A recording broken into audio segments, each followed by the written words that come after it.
वहीं पे छोड़ी थी जहाँ हमने कहानी लास्ट वाली छोड़ी थी, अब वहीं से स्टार्ट कर रहे हैं अपनी। ठीक है, तो स्टोरी हमारी जो थी, अच्छा बस जो स्टोरी था वो स्टोरी का पार्ट यहाँ तक पहुँचा था, कहाँ तक, फोर फीचर तक, कि हमने क्या कर लिया है, फोर फीचर कर लिया है। ठीक है, क्या कर लिया हमने, फोर फीचर कर लिया था। अच्छा, अगर कंपनी फोरफीट करती है, कॉन्सेंट्रेट करो इधर, बस क्वेश्चन का लास्ट पार्ट है बिल्कुल, बस यहीं पे आपका क्वेश्चन खत्म हो जाएगा रेशियो करने के बाद। चैप्टर ही समझ ले, वो आगे एंडिंग पार्ट यही है। हाँ, तो जब आप फोर फीचर करोगे, यानी कंपनी जब फोर फीचर करेगी तो कंपनी के दोनों हाथ में लड्डू होंगे, दोनों हाथ में होंगे। और वो लड्डुओं का नाम क्या होगा, एक हाथ में क्या होगा, शेयर्स, और एक हाथ में क्या होंगे, पैसा। जूता फेंक के मारूंगा पीछे, बता रहा हूँ, बदतमीज। नोट में देखो, तुम बहुत, अभी तुमसे बात में निपटो, रुक जाओ, अभी मैं क्लास में हूँ। इधर देखो, तो कंपनी के दोनों तरफ फ़ायदा है, एक तरफ क्या है, शेयर्स, और एक तरफ क्या है, पैसा। ये कौन सा पैसा है, जो फोरफिट किया था, और ये कौन सा शेयर है, जो फोरफिट किया था। ठीक है, अब कंपनी शेयर को रख के करेगी क्या, बेचेगी, ऑफ कोर्स। तो इसको जब कंपनी दोबारा इशू करेगी तो that process is known as reissue. ठीक है, that process is known as reissue. एक शेयर जो ऑलरेडी किसी के नाम पे इशू हो चुका है, वो क्या हो रहा है, री इशू हो रहा है। ठीक है, अब क्योंकि ये एक शेयर है, तो शेयर की जो वैल्यू है वो डिक्रीज नहीं होती। जैसे कि अगर हम आइटम्स की बात करें, एसेट्स की बात करें, आपने कोई भी चीज़ खरीदी, कोई एसेट खरीदा, जैसे मैंने मशीन खरीदा, वो फर्स्ट हैंड है, तो उसकी प्राइस क्या होगा, अलग होगा। और जब आप वही मशीनरी किसी और को बेचोगे तो वो क्या बन जाएगी, सेकेंड हैंड, और उसका प्राइस क्या करना पड़ेगा, आपको कम करना पड़ेगा। ठीक है, बट शेयर्स में ऐसा नहीं होता, क्योंकि शेयर्स की तो वैल्यू वही रहेगी जो पहले थी। बट क्योंकि कंपनी अगर चाहे तो अपने शेयर को जब री इशू कर रही है तो उसका प्राइस क्या कर सकती है, डिक्रीज कर सकती है।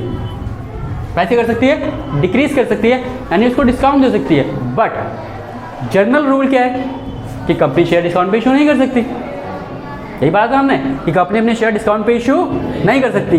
तो कंपनी कह रही है मैं इशू कर ही कहा रही हूँ, मैं क्या कर रही हूँ, री इशू। कंपनी क्या कर रही है, री इशू कर रही है। ऑलरेडी जो शेयर्स किसी को इशू हो चुका था, हम वो शेयर किसी और को री इशू कर रहे हैं। ठीक है, तो इन दैट प्रोसेस के अंदर कंपनी चाहे तो उसके शेयर के प्राइस को क्या कर सकती है, कम कर सकती है। बट सवाल यहाँ पे उठता है कितना, कितना कम कर सकती है, 0%, 2%, 5%, 10%, 50%, 100%, 0%, कितना पैसा कम कर सकती है। कुछ पैसा तो उसने कमा ही लिया है, किससे, फॉरफीचर से। तो लॉ ने कहा ऑफकोर्स आप कम कर सकते हो, लेकिन उतना जितना आपने यहाँ से कमाया है,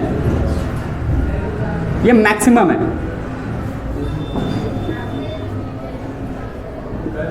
ये कर सकती है। जरूरी नहीं कि वो पूरा कम ही करेगी, हम नहीं कर रहे कम भाई, बस इस बात है। लेकिन अगर कंपनी को पैसे की जरूरत है तो वो चाहे तो उसका शेयर के प्राइस कर सकती है, थोड़े से कम कर सकती है, लेकिन उसमें भी उसको लॉस नहीं होगा, क्योंकि वो पैसा कहाँ से यूज़ करेगी, जो उसने फॉरफिट किया था।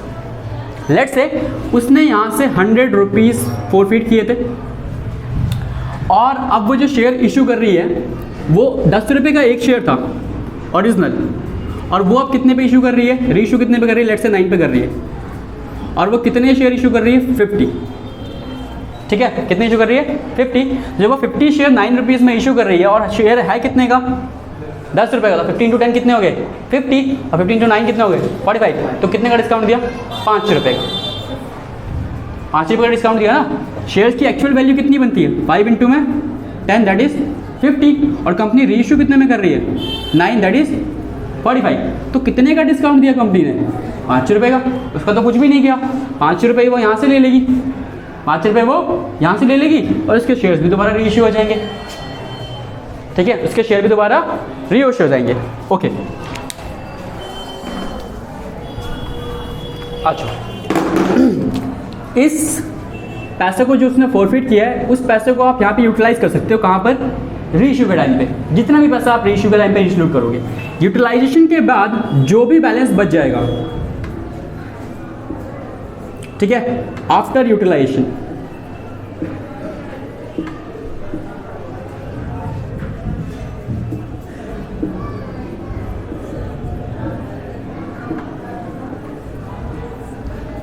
ठीक है, तो जो पैसा आपने फोरफीट किया था उसको आफ्टर कहाँ पे यूटिलाइज करोगे? रीइश्यू पे।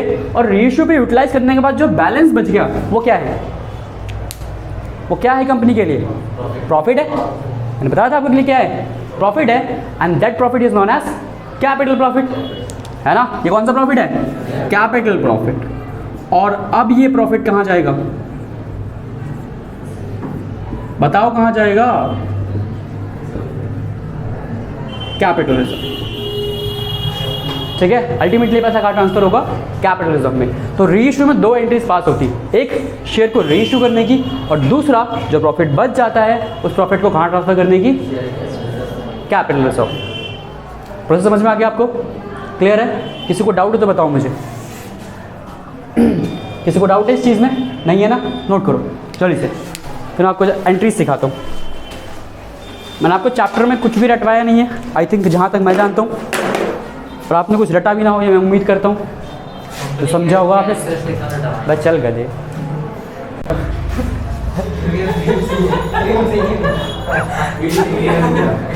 तुमसे कोई काम करा ना, बेकार है तुम लोग। तू बंद कर देगा सीधे ना, क्योंकि बंद करने का टाइम हो ही गया है कि नहीं? बहुत बढ़िया, very good very good very good. बस बस बस चलो बस करो।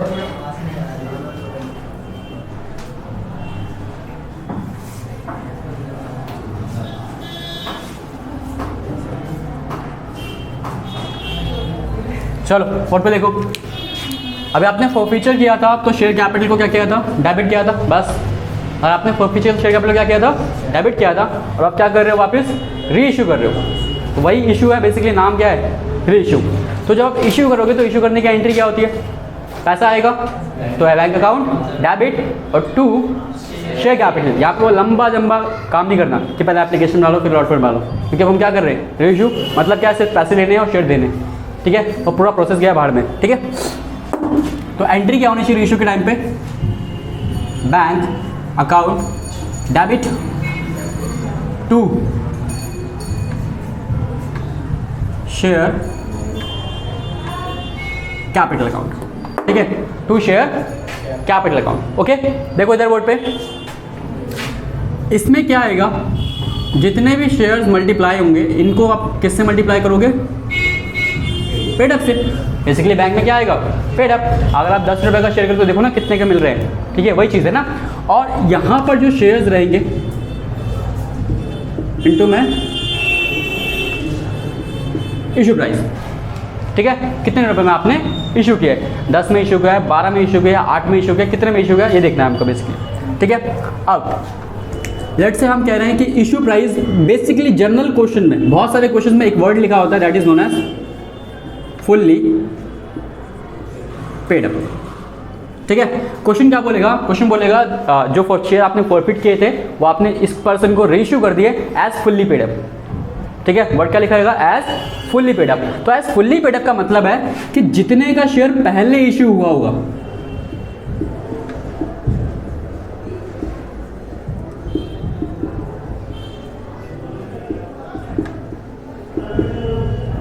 ठीक है?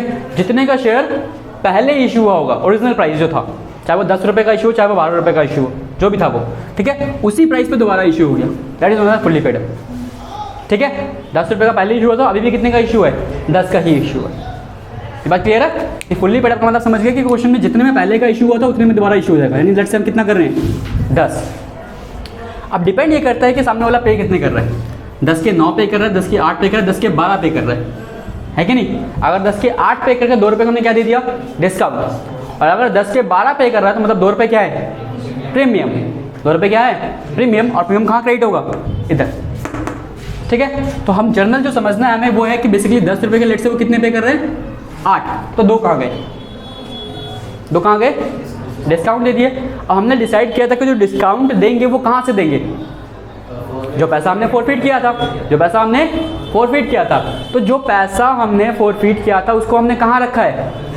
शेयर फॉरफीचर में। अभी एग्जाम में गया नहीं है। अभी रिजर्व में गया नहीं है। हमने जब फोरफीचर किया था तो हमने पैसा कहाँ ट्रांसफर किया था? शेयर फोरफीचर अकाउंट में। तो पैसा पड़ा भी कहाँ होगा? शेयर फोरफीचर अकाउंट में, और उसी में से कुछ अमाउंट निकाल के हमें क्या देना है? डिस्काउंट देना है। तो ऊपर आप क्या डेबिट करोगे? Share feature account debit. कितने? 2 रुपये। ये कब आएगा? ओनली इफ जब शेयर किस पे इशू हो रहे हैं? डिस्काउंट पे इशू हो रहे हैं, ठीक है। और अगर शेयर डिस्काउंट पे इशू नहीं हो रहे तो नीचे क्या आएगा? Security premium reserve. ये चीज़ क्लियर हो गया आपको? ओके। अब यहाँ पे ध्यान रखना, ये 2 रुपये जो है इसका मैक्सिमम अमाउंट कितना होगा? जितना आपने क्या किया होगा? फोरफिट।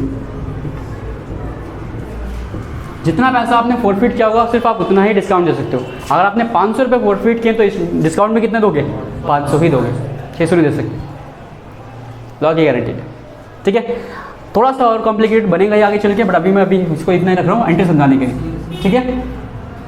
पूछो, पूछ अगर कुछ है तो पूछ ले भाई, ठीक है। नरेशन में क्या लिखेंगे? Bing share reissue. ओके, ये हो गया रीइश्यू। रीइश्यू करने के बाद हमें क्या करना है?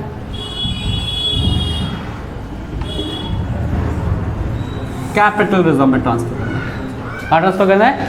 कैपिटल रिजर्व में। क्या ट्रांसफर करना है कैपिटल रिजर्व में? जो पैसा बच गया, जो पैसा आपने फोरफिट किया था और उसमें से कुछ पैसा अगर बच गया तो कहाँ आएगा? कैपिटल रिजर्व में। तो वो पैसा होगा कहाँ पर? अभी भी किस अकाउंट में होगा? फोरफीचर वाले अकाउंट में, क्योंकि हमने कहा था जब हमने पैसा फोरफिट किया था उसने कहाँ ट्रांसफर किया था? शेयर फोरफीचर में। तो उसमें से कुछ पैसा निकाल के हमने क्या दे दिया? डिस्काउंट। और बाकी का पैसा अभी भी उस अकाउंट में ही होगा। किसमें? शेयर फोरफीचर के अकाउंट में। अब उस अकाउंट से पैसा निकालना है और कहाँ ट्रांसफर करना है? कैपिटल रिजर्व में। तो जब आपने शेयर फोरफीच किया था तो जो फोरफीचर अकाउंट है वो क्या हुआ था? क्रेडिट। तो अब क्या होगा? डेबिट। और पैसा कहाँ ट्रांसफर होगा? कैपिटल रिजर्व में। क्लियर? ठीक है। तो जो एंट्री होगी वो क्या होगी? Share forfeiture account debit to capital reserve account, ठीक है। Bank balance transfer to share. Okay, ये क्लियर है? ओके, देखो इधर, लेट्स से मैं कह रहा हूं कि हमने फोरफीचर किया था 10 रुपये। कितने रुपये फोरफिट किए थे? बोर्ड पे देखो, 10 रुपये फोरफिट किए थे और उसने कहाँ ट्रांसफर किया था? फोरफीचर अकाउंट में। उसमें से हमने कितना डिस्काउंट दिया? 2 रुपये। तो कितने बच गए? 8। और वो 8 कहाँ जाएंगे? कैपिटल रिजर्व, ठीक है। बस ये है कि जितना सिंपल दिख रहा है उतना सिंपल होता नहीं है, लेकिन एंट्री ऐसी ही होती है, ठीक है। एंट्री ऐसी होती है, ये सिंपल है, बिल्कुल है। लेकिन ये वाला सिनारियो जो 10 में से 2 माइनस किया कितने बचे?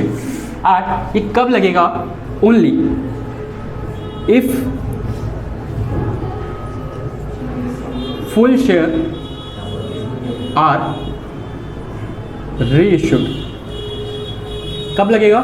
जब आप क्या करोगे? सारे के सारे शेयर रीइश्यू कर दोगे। कौन से शेयर? जो आपने फोरफिट किए होंगे।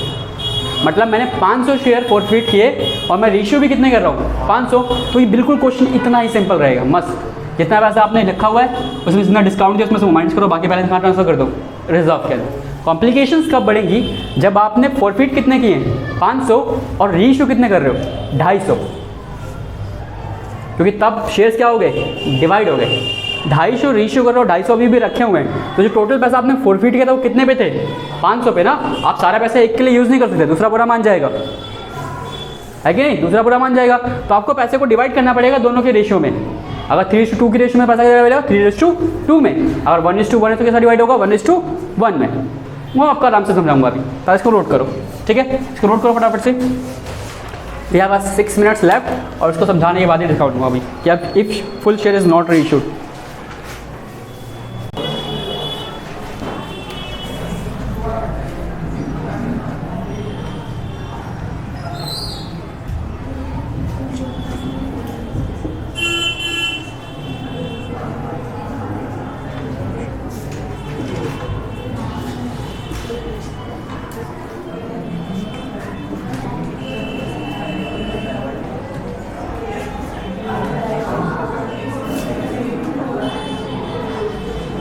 चलो बोर्ड पे देखो, बिल्कुल आवाज़ बंद करो, गेट डाउन करो, ठीक है। 2 मिनट, बस 2 minute. If total shares is not री इशूज और पार्ट ऑफ शेयर इस क्या हो गया, री इशू है। जितने भी आपने टोटल शेयर फॉरफिट किए थे उसका एक पार्ट ही आपने क्या किया है, सिर्फ री इशू किया है, मतलब टोटल नंबर ऑफ शेयर आपने री इशू नहीं किए, ठीक है। तो उस केस में आप डिस्काउंट कैसे निकालोगे, क्योंकि हमें जो देखना है वो हमें एक ही चीज़ की प्रॉब्लम आएगी हमेशा कि मैक्सिमम डिस्काउंट कितना दे सकते हो, maximum discount available for share reissued. यही एक बड़ी प्रॉब्लम है। जब क्वेश्चन आपका फंस जाएगा जाके तब कर लोगे, एंड में जाके वहीं रुकेगा कि कितना पैसा आप एक शेयर पे डिस्काउंट दे सकते हो, या जितने शेयर्स आप रीइश्यू कर रहे हो उन पे दे सकते हो, ठीक है। यही आपको डील करना है हमेशा, और इसी पे आपको प्रॉब्लम होगी। क्या करना है, इसका एक फॉर्मूला होता है। अब फॉर्मूला हम बनाते तो है नहीं ना, मैं फॉर्मूला याद करवाता हूँ, सीधी सी बात है। फॉर्मूला आपको बनाना है बेसिकली कि फॉर्मूला कैसे है कि जितना भी पैसा आपने फॉरफिट किया होगा शेयर्स पे, ठीक है, तो वो क्या हो गया, टोटल अमाउंट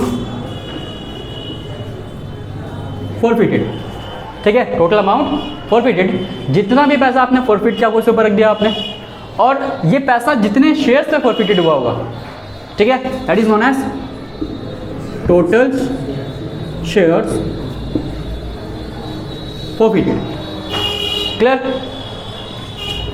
इसको आप मल्टीप्लाई करोगे नंबर ऑफ शेयर रीइश्यू से, आपका निकल जाएगा कितना डिस्काउंट आप दे सकते हो। फॉर्मूले से तो कुछ समझ में आया नहीं हमें जाता, तो कितने ज्ञानी तो हम है नहीं, ठीक है। ज्ञान की बात देखते हैं। लेट्स से हमने 1000 शेयर्स फॉरफिट किए, ठीक है, और 1000 शेयर्स पे हमने 50,000 रुपीज़ फॉरफिट किए। नंबर समझ में आ रहे हैं हमको, ठीक है। 1000 शेयर्स फॉरफिट किए और 1000 शेयर्स पे 50,000 रुपये हमने फॉरफिट किए, और हम जो शेयर री इशू कर रहे हैं वो कितने कर रहे हैं, 600, 400 हम नहीं कर रहे। तो मैं इस 600 के लिए कितना डिस्काउंट दे सकता हूँ मैक्सिमम, निकाल के बताओ। इस 600 के लिए मैं मैक्सिमम कितना डिस्काउंट दे सकता हूँ, बोलो। 30,000 कितना दे सकता हूँ, 30,000। यानी कि ये 30,000 किसके लिए, 600 के लिए। मतलब आप जब 600 शेयर रीइश्यू करोगे तो मैक्सिमम कितना डिस्काउंट दोगे, 30,000, और जो पैसा 30,000 में से बच जाएगा वो ट्रांसफर होगा कैपिटल रिजर्व में, वही पैसा ट्रांसफर होगा कैपिटल रिजर्व में। लेकिन जो बाकी के 400 शेयर हैं जो अभी रीइश्यू नहीं हुए, उनके लिए कितना पैसा, 20,000 बचा हुआ है कहाँ पर, फॉरफिचर अकाउंट में। उसको आपको कैपिटल रिजर्व में ट्रांसफर करने की जरूरत नहीं है। कैपिटल रिजर्व में ट्रांसफर तभी होगा जब शेयर क्या हो चुके हैं, रीइश्यू हो चुके हैं। अगर शेयर रीइश्यू नहीं हुए हैं वो पैसा कैपिटल रिजर्व में नहीं जाएगा, वो फॉरफिचर में ही रहेगा जब तक कि शेयर रीइश्यू नहीं होते। अब कहानी क्लियर है, ठीक है, नोट करो इसको, दैट्स इट। यही आपका लास्ट टॉपिक था। अब नेक्स्ट क्लास से हम करेंगे धड़ाधड़ क्वेश्चन और फिर चैप्टर को खत्म करेंगे। नहीं दे सकते ना, लॉ परमिशेबल नहीं है। लॉ की ही परमिशन नहीं है कि आप इसका डिस्काउंट दे सकते हो। जितना पैसा आपने फॉरफिट किया है, अगर आप उस चीज़ का पालन नहीं कर रहे हो रेगुलेटरी का, तो फिर बहुत दिक्कत आएगी आपको, ठीक है। तो दैट्स इट फॉर टुडे। छोड़ दे तू आलस, अब जीत का आगाज कर। कल थे जो पेंडिंग वो काम सारे आज कर। Early to bed and early to rise, है सोच जिसकी ऊंची, बड़ा सपनों का साइज। सेक्रीफाइस कर दे नींद, सेक्रीफाइस तेरा फोन, सेक्रीफाइस सारे दोस्त, sacrifice comfort zone, Facebook log out, full power work out. किताबें उठा लो, पूरी टीम को बुला लो, बिजनेस अकाउंट सारे एड्स भी चला लो। अब ना किस्मत को कोसे, ना किसी के भरोसे, खुद से समर्पण, खुद को परोसे। मुश्किल हो वक्त तो कमांडो हो सख्त, जख्मी है ठीक फिर भी हंसता कम वक्त।